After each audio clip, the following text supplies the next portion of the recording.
I'm Olek Novak, this is Chasing Cars, and behind me is a crucially important new vehicle for Kia in Australia. This is the EV5 all-electric mid-size SUV. Now, Chasing Cars got to check this car out in Korea last year in one of its pre-production prototypes, and that car has now made its way down under to Kia Australia HQ. So today we're looking forward to giving you a bit of a walk around for the interior and exterior ahead of the car's launch in June this year. So it's coming up very soon for this vehicle, which is built in China, and take note of that because that's got some implications for the Australian version, which we'll also talk about a bit later. But before we do all of that, make sure you hit like, subscribe, and the notification bell below. Chasing Cars, honest reviews of your next car. Brought to you by Checking out the Kia EV5 in the flesh, and this is unmistakably a new Kia design. Very recognisable, but where is it going to sit in the broader Kia lineup? Well, you've already got Kia EVs like the EV6 and EV9. Now, they're more expensive vehicles, whereas this car is going to be pitched as a more value-focused volume seller at the lower end of the market. So it's going to compete with cars like the Tesla Model Y. So in that regard, pricing is going to be crucial for this car and supply. Now, Kia says they're hoping to sell about 10,000 of these per year, so it's definitely going to be their biggest electric vehicle to date. But one crucial element in terms of both supply and price is the fact that we are getting our Australian-sourced EV5s from China. Now, the EV5 is also going to be built in Korea, but Korean production doesn't start until 2025, whereas Chinese production has already started. So that's got a big advantage for Australia in the fact that we're able to get this vehicle earlier than Europe. We're also eliminating competition with European markets for supply, so that's another good thing for Australia. There's also some other advantages for taking the Chinese version, and we're going to chat about those a bit later on. Now, building an electric car in China, that is nothing new. Tesla has already done that with vehicles like the Model 3, and they were able to reduce prices as a result too. Again, crucial if Kia wants to compete in this volume mid-size SUV segment as well. So what can we expect to see in terms of the EV5 range? Well, Kia says when the car launches in June, we can expect to see two trims, an Air and an Earth. Then by the fourth quarter of this year, we should see a GT line join the range in Australia. Now the EV5, it's going to be available in both standard range and extended range. It's going to have front wheel drive and all wheel drive. So that's an important differentiation between the EV6 and the EV9. They're rear wheel drive and all wheel drive, whereas this one is front wheel drive first. In terms of power, so it's 160 kilowatts from the front motor. The all wheel drive version has a rear motor as well. That gives an additional 70 kilowatts for a total of 230 kilowatts. Now in terms of battery sizes, it's a 64 kilowatt battery for the standard range and an 88 kilowatt hour battery for the extended range. Both those figures are gross, so we don't know the usable size just yet. And in terms of driving range, Kia hasn't given official WLTP figures on that yet, so we're going to need to wait for that one, but there are figures and estimates floating around online. Now, another important differentiation to the EV6 and EV9 is that this vehicle has a 400 volt architecture, unlike the 800 volt architecture you see on the more expensive models. So that's obviously great in terms of making this vehicle cheaper, but it does mean it's not going to be as fast to charge as something like an EV6. Kia says the EV5 will take about 27 minutes to get from 30 to 80% charge, whereas something like an EV6 is going to take 18 minutes to get from 20 to 80%. One extra element to note in terms of the vehicles we're going to be getting from China here in Australia is a difference in battery versus the vehicles built in Korea. Now, the vehicles built in China come with a lithium iron phosphate battery versus the nickel manganese cobalt battery that Korean built vehicles come with. That's got a few advantages for Australia. One, the LFP batteries are cheaper, so that will help bring costs down in Australia. The batteries are also bigger, so that's going to increase range slightly too.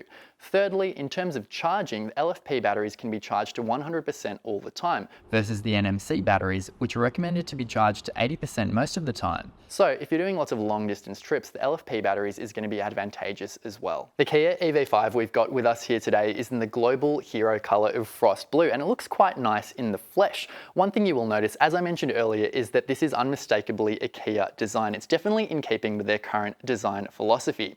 You could say it looks a bit like a shrunken EV9, but while that might be the case, Kia has made a point to note that they've done their best to give it its own unique flavour as well. Now, in terms of dimensions, the car's very similar in size to something like a Sportage, so you could think of it as a bit of an electric Sportage. In terms of comparing it to something like an EV6, this car is shorter, but it is taller, and it definitely has much more of a conventional SUV shape, as you can see behind me as well. Now, compared to the Tesla Model Y, its main rival, how does it compare? Well, it is about 13 centimeters shorter. So while it's competing directly against that car, it is a bit smaller in size. As we move along to the front, you've got the charge port over here, you've got the big 19-inch wheels over here, and you've got the front fascia design, which is definitely in keeping with Kia's design language, as we've mentioned. It's got the vertical lights, the tiger nose grille as well. Overall, it's quite a boxy and chunky design while simultaneously being a bit minimalist. I quite like it, but let us know in the comments below what you think of the EV5's design. So the first thing you're probably going to notice is that I am sitting in a left-hand drive vehicle, and that's because this is the Korean pre-production version of the EV5. Nevertheless, Kia's told me that the spec we're sitting in right now is probably going to be similar to something like an Earth spec that we will see in Australia. But of course, we don't have final specs for the Australian market, so there's probably going to be a few differences. Nevertheless, this gives us a really good indication of what we can expect. Now, importantly, Kia has told me today that this vehicle has had a considerable amount of time in terms of research and development and consultation between the Australian and the Chinese engineers. They say that this is one of the closest relationships they've had with global engineers in terms of getting the ride and handling and steering and suspension tuning right for the Australian markets. Obviously, we'll be the judge of that when we take it out for a road test in Australia. But Kia has made a point of noting that while this vehicle is in fact being sourced from China, their local tuning is as high as it's ever been. Now, that doesn't just count for how the vehicle drives, but also for all the technology inside.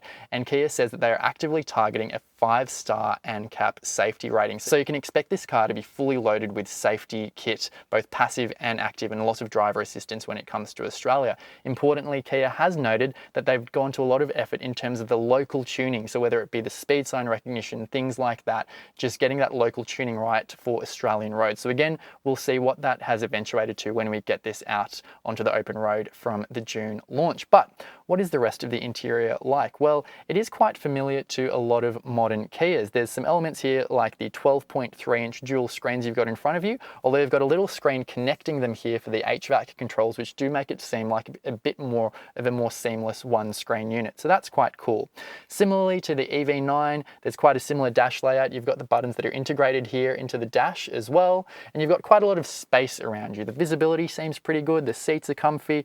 Overall, it seems like quite a nice cabin. One thing I will point out is that right here next to me, this is not a third front seat, but it is an integrated center console. So that's a cool little feature. Again, no one can sit there, but it just goes a nice way of adding to that cabin ambience, making it seem a bit softer as well. So that's quite a nice little section. You've got a nice armrest above that as well. So the ergonomics feel pretty good in terms of getting comfortable and resting your arms there. You've got the wireless charging pads over here, lots of empty space, 2 cup holders, and beneath that you've got another empty storage section there to store other items as well. And of course you've got a glove box over here as well. Now, in terms of build quality and materials, the cabin ambience feels pretty good. The plastics are pretty hard overall, but again, I guess this goes to the fact that this is a more value-focused EV from Kia, so that is to be expected as well. And if it brings the price down in the EV market, then that's probably a good thing too. So what's the back seat like? Well, this is a family-focused SUV, so it's a crucially important part of the vehicle to test out, and overall it feels pretty good. So at 183 centimeters, on initial impression, I seem to have really good legroom. Headroom's quite good. The seats seem pretty comfy. So overall, that's looking pretty good for the EV5.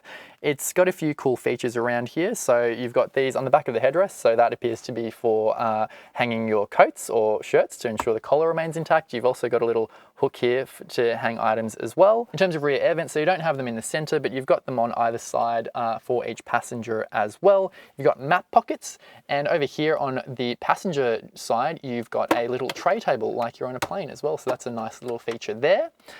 There's USB-C connections here on the side of the chair and also on the back of this chair over here. And you've also got a little storage compartment that I just discovered under here as well. So that's a nice place that you can store things like your phone or other items as well. Let's close that. And of course, lastly, we have a center armrest with 2 cup holders too. And overall, visibility seems pretty good, given that you've got quite a few colors here. You've got the brown seats, you've got the more charcoal textures and a gray roof, plus a big sunroof stretching the entire roof of the car. The cabin ambience seems pretty airy and pretty light. So overall, first impressions seem pretty good. Again, like I mentioned, the plastics may be a bit harder, but it seems like a generally pretty nice place to be for rear seat passengers. We can't finish the walk around without checking out the boot space of the Kia EV5. Now, we don't know the official literage yet because we haven't had official specs released. So we're looking forward to seeing how much that comes in at, but it looks pretty decent. It's pretty flat load lip, which is good. A cool nifty little feature over here is that you can lift this up to reveal a little tray table, and that's quite a nice little feature, and that folds down easily like so. In terms of other amenities back here, you've got lots of little storage compartments as well, which is good, right up here and also down here.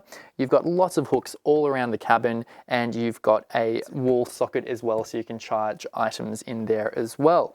In terms of other elements, you can fold down the seats 60/40 as well to reveal further space too. So we're going to shut that over here as we finish our walk around. So ultimately, this is a really crucial vehicle for Kia in Australia. Ultimately, the real test is going to be, how does it drive? How does it compare to vehicles like a Tesla Model Y? And most importantly, how is this vehicle going to be priced? That's going to be a big clincher. So we are counting down until its launch in June. We'll be keeping you up to date with all the latest news as it comes to hand. But in the meantime, let us know what you think about the Kia EV5. Would you get this? Would you get a Tesla Model Y? Would you get something altogether different entirely? Let us know in the comment section down below. While you're there, make sure to hit like, subscribe, and the notification bell. And as always, thank you for watching Chasing Cars.